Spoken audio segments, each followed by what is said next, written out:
Senador Cristóvão Buarque, o senhor não tem ideia da quantidade de famílias que estão sendo despertadas, que estão sendo, fazendo profunda reflexão a partir dessa audiência que o senhor está comandando com muita dignidade. Eu queria colocar que a ciência, professor Carlos, a ciência é o que norteia a maior parte dos debates que, pelo menos, a gente tem ouvido aqui nas últimas sessões. Não vi argumentos religiosos em momento algum.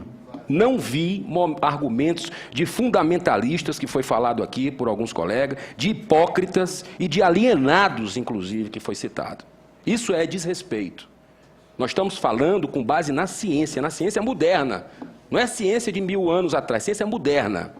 Se você pegar, professor Carlos, eu quero colocar que eu tenho nada contra o usuário de maconha.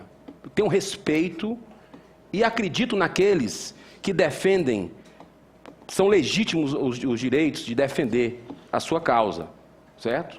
Agora, já que estamos falando de ciência, eu peço permissão para mostrar, nada acontece por acaso. Nas bancas de todo o país tem essa revista Scientific American, que coloca aqui maconha e demência precoce. Pesquisas científicas recentes confirmam danos mentais e de personalidades desconsiderados em debates que defendem a legalização da cannabis.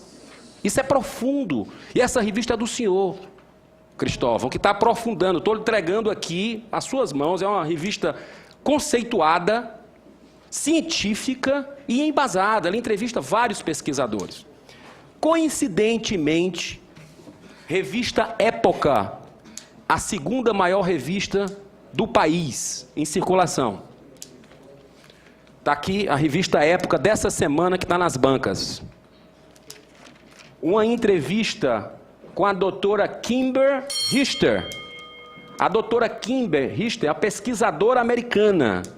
Ela diz que permitir o uso da maconha criará uma nova indústria tabagista, aumentará o vício e criará variedades mais daninhas da droga. Eu vou só citar um pequeno trecho. Ela é da Universidade do Kansas, nos Estados Unidos. E ela coloca aqui, a pergunta da revista Época: por que a legalização da maconha pode ser perigosa?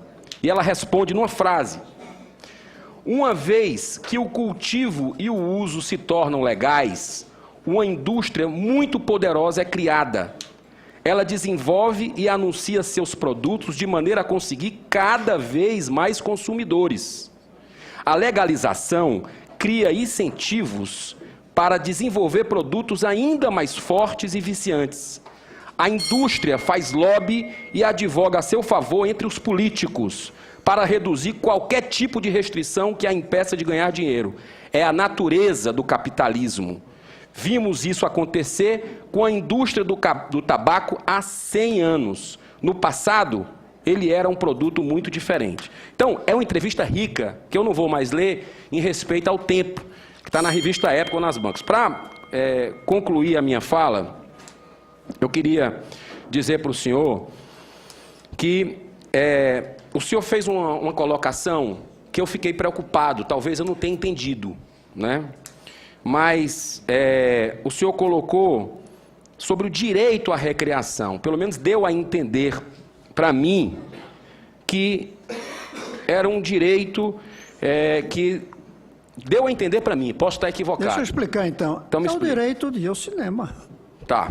É o direito de ler, é o direito de namorar, é o direito de fumar um cigarro, é o direito de tomar um uísque.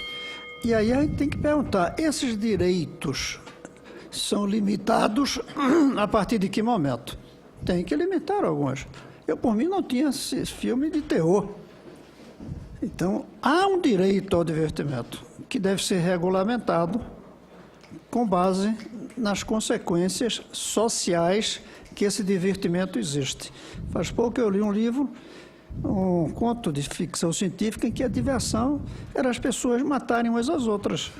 Eu sou contra esse tipo de diversão. Agora, Há ou não um direito à diversão? Há, que deve ser limitado conforme as consequências da diversão para o resto da sociedade. É essa a minha posição. Tá, eu entendi. Quem sou eu para discordar do senhor, mas isso me deixa muito triste, porque o divertimento, ele não influencia na família da pessoa, ele não influencia na sociedade. Mas eu fui tão claro, Luiz Girão, eu disse, há um direito ao divertimento que deve ser limitado conforme as consequências dessa prática de diversão sobre a sociedade. A família é parte da sociedade. Está claro ou não? Agora está. Pronto. Agora está. Porque eu acredito que o direito, a liberdade de um termina quando começa a liberdade do outro. E pelos efeitos, pelo argumento científico que a gente percebe aqui, social e da medicina, a maconha, ela causa, e eu vou para o nosso querido Daniel... Só um detalhe, eu sou radical defensor da proibição de cigarro em espaço. É um divertimento quem quer fumar um cigarro. Aqui a gente não pode deixar. É isso. É diferente o cigarro, Ele tem um senador. direito... Não, qualquer outro, tire cigarro. O cigarro não tira você da consciência. Você está querendo... Desculpe, Geraldo, mas você está querendo manipular aqui. Está querendo manipular. Eu citei o cigarro para mostrar que tem que ter controle no cigarro. Maconha talvez seja mais ainda, como alguns defendem, e que eu vou analisar.